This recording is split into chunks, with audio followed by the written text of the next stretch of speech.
Welcome to my channel.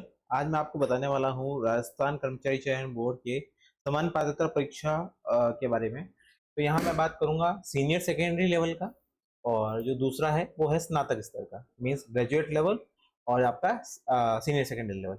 Okay, तो सबसे पहले हम देख लेते हैं सीनियर सेकेंडरी लेवल का, मीन्स जो 12th पास जो स्टूडेंट है उनके लिए। तो बोर्ड द्वारा राजस्थान अधीनस्थ एवं लिपिक वर्गीय सेवा समान पात्रता परीक्षा नियम 2022। तो यहाँ पर जो 2026 समान पात्रता परीक्षा है उसके लिए जो ऑनलाइन एप्लीकेशन है वो किन किन के लिए है, मीन्स आप कौन कौन से डिपार्टमेंट है जिनके अंदर आप जो फॉर्म निकलेंगे उनके लिए आप यहाँ पे फिल आउट कर पाएंगे, मीन्स यहाँ पर एलिजिबल होंगे समान पात्रता परीक्षा देकर, सीईटी देकर। तो सबसे पहला है राजस्थान वन अधीनस्थ सेवा, जिसके अंदर वनपाल है। दूसरा है राजस्थान अल्पसंख्यक मामलात अधीनस्थ सेवा, दूसरा है उसके अंदर आता है छात्रावास अधीक्षक। फिर आता है राजस्थान आबकारी अधीनस्थ सेवा जो है निवारक शाखा, जिसका है जमादार ग्रेड सेकंड। उसके बाद बात करते हैं राजस्थान पुलिस अधीनस्थ सेवा, कांस्टेबल है उसके अंदर। और लोक सेवा आयोग कार्यालय लिपिक वर्गीय सेवा, उसके अंदर लिपिक ग्रेड सेकंड। दूसरा है सचिवालय लिपिक वर्गीय सेवा, जिसका अंदर आता है लिपिक ग्रेड सेकंड। और अधीनस्थ कार्यालय लिपिक वर्गीय सेवा कनिष्ठ सहायक। और राजस्थान कर्मचारी चयन बोर्ड लिपिक वर्गीय सेवा कनिष्ठ सहायक। राजस्थान पंचायती राज कनिष्ठ सहायक। राजस्थान राज्य कृषि विपणन बोर्ड कनिष्ठ सहायक। और राजस्थान कृषि उपज मंडी मंडी समिति कर्मचारी कनिष्ठ सहायक, उसके अंदर भी माध्यमिक शिक्षा बोर्ड राजस्थान कर्मचारी संशोधन सेवा नियम, जिसके अंदर लिपिक ग्रेड सेकंड, ठीक है ना, एलडीसी ग्रेड सेकंड होगा। और राजस्थान राज्य प्रदूषण प्रदूषण नियंत्रण नियंत्रक बोर्ड कर्मचारी सेवा नियम एवं विनियम, जिसका आता है कनिष्ठ सहायक, ठीक है। फिर आता है जयपुर विकास प्राधिकरण अधीनस्थ सेवा, जिसके अंदर आता है कनिष्ठ सहायक। तो ये सारे के सारे डिपार्टमेंट इसके अंदर कवर होंगे, और ये सारे के सारे जो पोस्ट है या जो पद का नाम है वो यहाँ पर इसके अंदर कवर किए जाएंगे। मीन्स आपको इनके लिए कोई अलग से परीक्षा नहीं दी जाएगी, आप इनके लिए कोई अलग से आपको परीक्षा नहीं देनी है, ठीक है। तो राजस्थान अधीनस्थ एवं लिपिक वर्गीय समान पात्रता परीक्षा नियम 2022 एवं संशोधन के अलावा ग्रामीण विकास एवं पंचायत राज विभाग की अधिसूचना 4/9/2023 के क्रम में राजस्थान पंचायती राज सेवा के कनिष्ठ सहायक एवं राजस्थान राज्य कृषि विपणन बोर्ड के कार्यालय आदेश दिनांक 7/6/2023 और राजस्थान राज्य कृषि विपणन बोर्ड सेवा उपनियम 1977 में संशोधन के अंतर्गत राजस्थान राज्य कृषि विपणन बोर्ड सेवा के कनिष्ठ सहायक और कृषि ग्रुप 2 विभाग की अधिसूचना 7/12/2022 के क्रम में राजस्थान कृषि उपज मंडी मंडी समिति कर्मचारी सेवा के कनिष्ठ सहायक, और ये जितने भी जो शब्द दे रखे हैं उनको शामिल किया गया है, ठीक है ना। ये आपको यहाँ पर जो अधिसूचनाएं निकली थी उनके बारे में यहाँ पर डेट और आपको बता रखा है कि कब ये निकली गई थी और कब कब इनको निकाला गया था। तो यहाँ पर सामान्य दिशा निर्देश मैं आपको बता देता हूँ। आपको यहाँ पर सबसे पहले जो अपना रजिस्ट्रेशन है वो कहाँ पर करना है, एसएसओ आईडी के ऊपर करना है, ठीक है। अगर आप पहले से ही एग्जाम कोई दे रहे हैं तो आपके लिए ये नया नहीं है, आप उसके अंदर ओटीआर फिल कर चुके होंगे, आप एग्जाम दे चुके होंगे। लगभग जो 90% स्टूडेंट हैं जो पहले से ही कंपटीशन एग्जाम की तैयारी कर रहे हैं वो एसएसओ आईडी से भली भांति परिचित हैं। अगर फिर भी उनको कोई दिक्कत आती है तो यहाँ पर मैं आपको बता देता हूँ कि आपको जो एसएसओ आईडी है, ठीक है ना, और जो नए स्टूडेंट हैं उनके लिए भी ये है कि जो आपकी एसएसओ आईडी होती है अगर आपने क्रिएट नहीं कर रखी है तो वहां पर कोई क्रिएट करनी होती है एसएसओ आईडी, ठीक है। उसके अंदर आपका सारा नाम, आधार नंबर और सारी जो डिटेल है वो आपको फिल आउट करनी होती है। उसके बाद में आपको यहाँ पर ऑनलाइन आवेदन प्रक्रिया होता है, जो रिक्रूटमेंट पोर्टल होता है वहां आपको जाना होता है, और उसके अंदर होता है वन टाइम रजिस्ट्रेशन। ओके, तो आपको वन टाइम रजिस्ट्रेशन वहां करना होता है, और वहां पर आपकी जो भी कैटेगरी है उसके हिसाब से आपको वहां पर फिल आउट करना होता है कि आपको क्या क्या कैटेगरी है, और उसके अंदर आपको क्या क्या जो रिक्रूटमेंट मांगी गई है उसके हिसाब से आपको वहां पर फिल आउट करना होता है, ठीक है। फिर बात करते हैं कि सर जो हमारे शुल्क है वो कितना लगेगा या फीस कितनी लगेगी। देखिए, यहाँ पर आपका केवल एक बार फीस लगाई जाएगी जो है 600 रुपए है। किन किन के लिए है, वो अन्य पिछड़ा वर्ग और अति पिछड़ा वर्ग के लिए है। मीन सामान्य वर्ग, क्रीमी श्रेणी के, अन्य पिछड़ा वर्ग और अति पिछड़ा वर्ग के लिए। दूसरे जो कास्ट है उनके लिए कितना लगेगा, मीन्स बात करता हूं मैं यहाँ पर राजस्थान के नॉन क्रिमिनल श्रेणी के, अन्य पिछड़ा वर्ग, अति पिछड़ा वर्ग है, आर्थिक रूप से कमजोर वर्ग, अनुसूचित जाति, अनुसूचित जनजाति के आवेदक हेतु 400 रुपए, और समस्त दिव्यांग जन आवेदक हेतु 400 रुपए, ठीक है ना। जितने भी जो दिव्यांग जन है उनके लिए 400 रुपए। तो ये तो हो गया है आपका जो शुल्क है वो कितना लगेगा, या फीस या रजिस्ट्रेशन फीस कितना होता है। वापस से बता देते हैं कि ये आपके समान पात्रता परीक्षा के अंदर इन विभागों को जोड़ा गया है, ठीक है। 14 टोटल विभाग है और ये 14 ही पोस्ट है। ठीक है ना, इन सब के अंदर कितनी पोस्ट कहाँ पर कितनी है वो यहाँ पर नहीं बता रखा है। केवल आपको जो श्रेणी है, किस श्रेणी के आप यहाँ पर एग्जाम के लिए एलिजिबल हो जाएंगे वो यहाँ पर आपको बता रखा है बस। फिर बात करता हूँ मैं यहाँ पर क्या भूतपूर्व सैनिकों के लिए भी है? हाँ, भूतपूर्व सैनिक जो भी है उनके लिए भी यहाँ पर आरक्षण है वो यहाँ पर रखा गया है। और साथ ही साथ में जो उत्कृष्ट खिलाड़ी हैं उनके लिए भी यहाँ पर अलग से पद रखे गए हैं। जब रिक्रूटमेंट निकलेगा तो उसके अंदर वहां पर उनके लिए अलग से जो पोस्ट है वो निकाली जाएगी।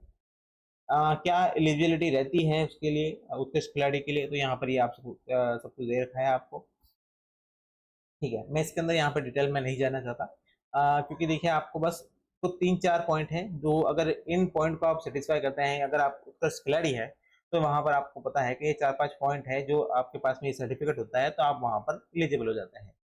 दिव्यांगजन के लिए यहाँ बता रखा है कि दिव्यांगजन के लिए क्या सर्टिफिकेट होना चाहिए।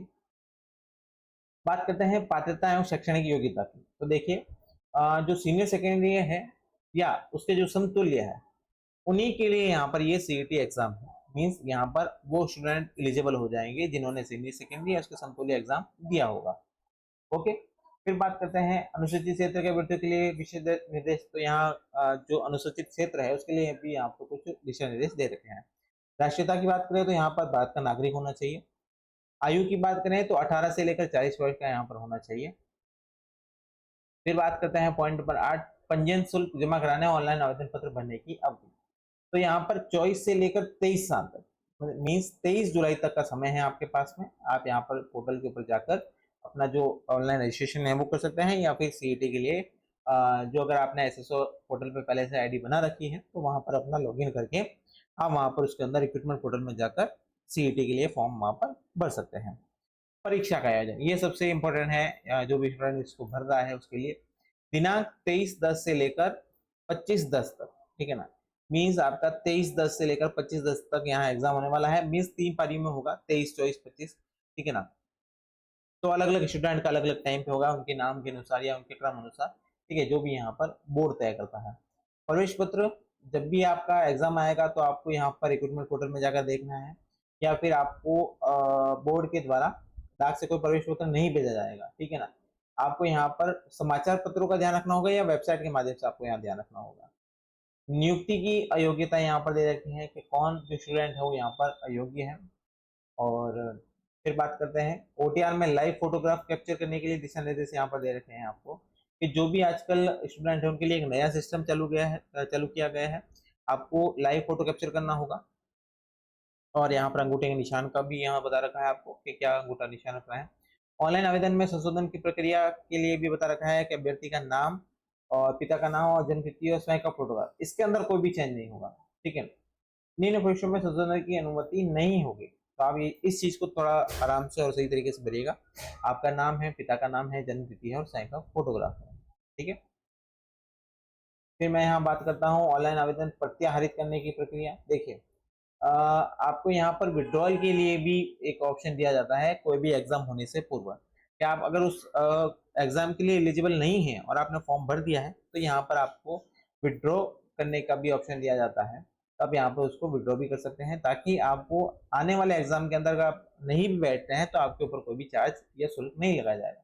आपको मैं यहाँ पर बता दूं कि बोर्ड के द्वारा नया सिस्टम चालू किया गया है। अगर आप यहाँ पर 2 से ज्यादा एग्जाम नहीं देते हैं तो बोर्ड के द्वारा आपको क्या कर दिया जाता है, ब्लॉक कर दिया जाता है, ठीक है ना। उस ब्लॉक को हटाने के लिए आपको जो 400 रुपये आपने दिए हैं उसकी जगह पे आपको 750 रुपये देने होते हैं।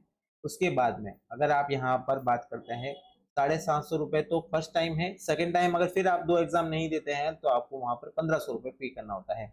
और ये जो स्कीम है वो आगे से आगे डबल होती जाती है। मीन्स आपका जो पेमेंट है, फीस है, वो डबल होती जाएगी जितनी बार आप यहाँ पर एग्जाम के अंदर अपेयर नहीं होते हैं। इसलिए यहाँ पर विड्रॉ का एक नया ऑप्शन दे रखा है कि अगर आप एग्जाम नहीं देना चाहते हैं, आप उस एग्जाम के अंदर इंटरेस्टेड नहीं है और आपने गलती से भर दिया था, तो आप यहाँ पे विड्रॉ कर सकते हैं। अब बात करता हूँ मैं मोस्ट इंपोर्टेंट पॉइंट की, जो है पॉइंट नंबर 17, समान पात्रता परीक्षा के स्कीम और पाठ्यक्रम के रिलेटेड। मीन्स प्रश्नों की संख्या 120 होगी, कुल अंक 240 होंगे, समय आपको 2.5 घंटे का होगा। क्या क्या विषय रहेगा यहाँ पर? राजस्थान का इतिहास रहेगा, राजस्थान की कला संस्कृति रहेगी, राजस्थान का भूगोल, राजस्थान का भूगोल के विशेष संदर्भ में भारतीय राजनीतिक व्यवस्था, राजस्थान की अर्थव्यवस्था, दैनिक विज्ञान, तार्किक विवेचन, गणित, समसामयिक घटनाएं, जन स्वास्थ्य, कंप्यूटर की जानकारी, सामान्य हिंदी और अंग्रेजी। देखिए, मैं आपको पहले ही बता चुका हूँ कि यहाँ पर सबसे ज़्यादा जो इम्पोर्टेंट हो चुका है कंप्यूटर की जानकारी। ठीक है, आप ये सारी चीज़ें पढ़ते हैं, लेकिन हर स्टूडेंट यही सोचता है कि कंप्यूटर के 4 से 5 क्वेश्चन होंगे तो मैं उसको स्किप कर दूंगा और यहाँ पर उसका जो भी वो रहेगा मैं उसको वो करूँगा। देखिए, आज के डिजिटल जो युग है उसके अंदर आपको यहाँ पर कंप्यूटर की जानकारी होना जरूरी है। और आजकल आप कंप्यूटर जैसे मोबाइल भी चला रहे हैं तो आप अच्छी तरीके से जानते हैं कि कंप्यूटर क्या है, कैसे है। तो इसके लिए मैंने यहाँ पर जो मेरा चैनल है वहाँ पर भी वीडियो डाल रखे हैं कंप्यूटर के लिए। कंप्यूटर की कुछ क्लासेस भी है उसके अंदर, कुछ सामान्य ज्ञान के क्वेश्चन भी है, मीन्स कंप्यूटर जनरल जो नॉलेज है उसके भी यहाँ पर मैंने क्वेश्चन अपलोड कर रखे हैं, तो आप वो भी वहाँ पर जाकर देख सकते हैं इसी चैनल के ऊपर। यहाँ लिखा है सभी प्रश्न बहुविकल्पिक होंगे, सभी प्रश्नों के अंक समान होंगे और आपका 1/3 अंक काटा जाएगा। ठीक है, नकारात्मक। पाठ्यक्रम एवं विवरण यहाँ दे रखा है आपको। राजस्थान का इतिहास है, प्रमुख प्राचीन सभ्यताएं, पुरातात्विक स्थल, प्रमुख शासकों उनकी उपलब्धियां, 1857 का विद्रोह।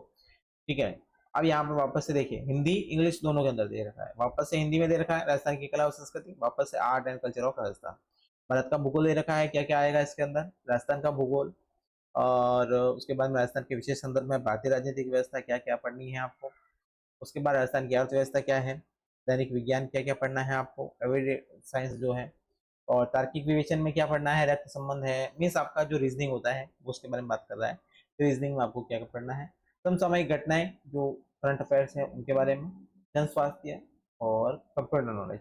ठीक है, देखिए यहाँ पर मैंने बता रखा है एप्लीकेशन ऑफ कंप्यूटर, ऑर्गेनाइजेशन और MS ऑफिस। ठीक है ना, बस आपको अगर ये नॉलेज हो जाता है तो आपके लिए बहुत ही बहुत है। ठीक है, मीन्स आप कंप्यूटर के जो भी क्वेश्चन आते हैं वो कवर कर सकते हैं। सामान्य हिंदी, सामान्य अंग्रेजी। ठीक है, तो ये सारा पैटर्न रहने वाला है एग्जाम का। तो ये तो बात हुई जो राजस्थान का समान पात्रता परीक्षा है, वो है सीनियर सेकेंडरी लेवल का। ओके, अब जो दूसरा मैं आपको बताने जा रहा हूँ वो है ग्रेजुएट लेवल। तो दूसरा स्टार्ट करते हैं यहाँ पर, समान पात्रता परीक्षा कॉमन एलिजिबिलिटी टेस्ट स्नातक स्तर 2026। सेवा का नाम है, 12 सेवाएं हैं यहाँ पर। कौन कौन से विभाग है वहां उनका नाम दे रखा है, पद का नाम दे रखा है। सेवा का नाम मैं आपको यहाँ बता देता हूँ, होमगार्ड के अंदर प्लाटून कमांडर। पद का नाम बता देता हूँ मैं सीधा आपको, पटवारी है, कनिष्ठ लेखाकार है, तहसीलदार, राजस्व लेखाकार, पर्यवेक्षक महिला कारिता, पर्यवेक्षक है, उप जेलर है, छात्रावास अधीक्षक ग्रेड सेकेंड, पटवारी है वापस से। ठीक है, अलग अलग है, यहाँ पटवारी है राजस्थान अभियांत्रिकी अधीनस्थ सिंचाई सेवा के अंदर, और ये पटवारी है राजस्थान राजस्व भू अभिलेख भू प्रबंध और उपनिवेशन अधीनस्थ सेवा के अंदर। ग्राम विकास अधिकारी है। उसके बाद में कनिष्ठ लेखाकार है, कनिष्ठ लेखाकार 2 जगह आया है, वापस से बता देता हूँ, अधीनस्थ सेवा के अंदर, लेखा जो सेवा है उसके अंदर, और यहाँ पर राजस्थान कृषि विपणन के अंदर। छात्रावास अधीक्षक पुरुष और महिला ग्रेड सेकंड जो है राजस्थान जनजातीय क्षेत्रीय विकास है और राज्यों एवं अधीनस्थ सेवा के अंदर। सारा का सारा जो मैंने आपको बताया था वो सारा का सारा सेम रहने वाला है कि आपकी क्या पात्रता होगी, आपको कैसे फॉर्म फिल करना है, कहाँ पर जाके फॉर्म फिल करना है, वो सारी चीजें। OTR में आपको क्या क्या चीजें करनी है, क्या ध्यान रखना है, और ये आपकी जो पोस्ट है अभी मैंने आपको बताया है कि कौन कौन सी पोस्ट यहाँ पर कवर की गई है। ठीक है, फिर हम यहाँ पर मेन पॉइंट की बात कर लेते हैं कि एग्जाम कब होने वाला है और एग्जाम की डेट क्या रहने वाली है, उसके बारे में बात कर लेते हैं। तो यहाँ पर आपकी पात्रता 23 से लेकर आप यहाँ पर 13/10 के अनुसार समान पत्र परीक्षा में उपस्थित होने के लिए शैक्षणिक अर्हता है स्नातक या उसके समतुल्य होगी। ठीक है, मीन्स आपका यहाँ पर स्नातक होना चाहिए या उसके समतुल्य होना चाहिए। फिर बात करते हैं यहाँ पर राष्ट्रीयता, आपकी राष्ट्रीयता क्या होनी चाहिए, आयु क्या होनी चाहिए, आयु आपकी 18 से 40 के बीच में होनी चाहिए, जैसा कि मैंने आपको अभी बताया था। और पंजीयन शुल्क आप सभी जानते हैं। अब इन सभी के लिए आपको यहाँ पर ऑनलाइन फॉर्म भरने हैं 4/7 से लेकर 2/8 तक। ठीक है ना, 2/8 तक का यहाँ पर आपको समय दिया गया है। आप यहाँ पर 2/8 तक अपना जो फॉर्म है फिल कर सकते हैं, 2 अगस्त तक। फिर बात करते हैं एग्जाम कब होगा सर। एग्जाम होगा 1/12 से 3/12 तक। 1 दिसंबर से 3 दिसंबर के मध्य यहाँ पर एग्जाम होने वाला है और आपको यहाँ पर इसका ध्यान रखना है। और वापस वही आपको प्रवेश पत्र कब जारी होंगे, प्रवेश पत्र यहाँ पर बोर्ड की वेबसाइट पर आपको बता दिया जाएगा, या फिर आप मेरे चैनल पर जुड़े रहिए, आपको यहाँ पर SOSID मीन्स आपको यहाँ पर एडमिट कार्ड की जानकारी भी दी जाएगी। नियुक्ति की अयोग्यताएं आपको यहाँ बता रखी है। ऑनलाइन आवेदन किए जाने हेतु विशेष निर्देश दे रखे हैं कि आपको क्या क्या ध्यान रखना है। ओटीआर में आप जैसे आपको बताया मैंने, लाइव फोटोग्राफ कैप्चर करने का एक नया ऑप्शन आया है, वो भी आपको यहाँ पर करना है। और ऑनलाइन आवेदन में संशोधन की प्रक्रिया भी कर सकते हैं आप, चेकलिस्ट देखने की प्रक्रिया भी है आपके पास में। ऑनलाइन आवेदन प्रत्यारित करने की प्रक्रिया में विड्रॉ करने की प्रक्रिया आपको यहाँ दे रखी है। आवेदन में गलत सूचना प्रस्तुत करने अनुचित साधनों की रोकथाम के लिए भी यहाँ पर दे रखा है कि आपके यहाँ पर पनिशमेंट भी दी जा सकती है अगर आप यहाँ पर कुछ करते हैं तो। ठीक है, 10 लाख रुपए का यहाँ पर जुर्माना तय किया गया है सरकार की द्वारा। समान पात्रता परीक्षा की स्कीम क्या रहने वाला है बता देता हूँ मैं। 150 क्वेश्चन रहेंगे, कुल अंक 300 रहेंगे और 3 घंटे का समय रहेगा। ठीक है, और यहाँ विषय कौन कौन से हैं मैं बात कर लेता हूँ। भारत और राजस्थान का इतिहास, जिसके अंदर भारतीय राष्ट्रीय आंदोलन के विशेष संदर्भ सहित राजस्थान का इतिहास, कला, संस्कृति, साहित्य, परंपरा और विरासत।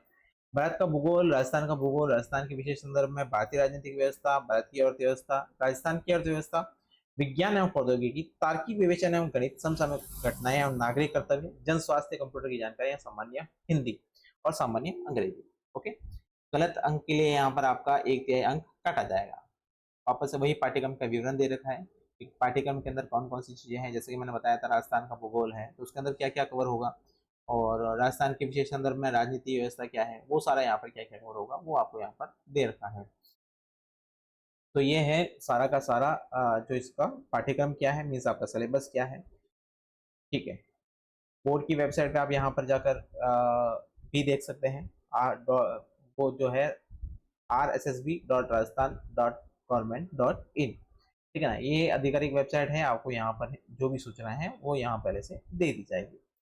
तो ये था आज का वीडियो जिसके अंदर मैंने आपको बताया है समान पात्रता परीक्षा दोनों परीक्षाएं कौन कौन सी है। एक है स्नातक स्तर और दूसरी है सीनियर सेकेंडरी स्तर।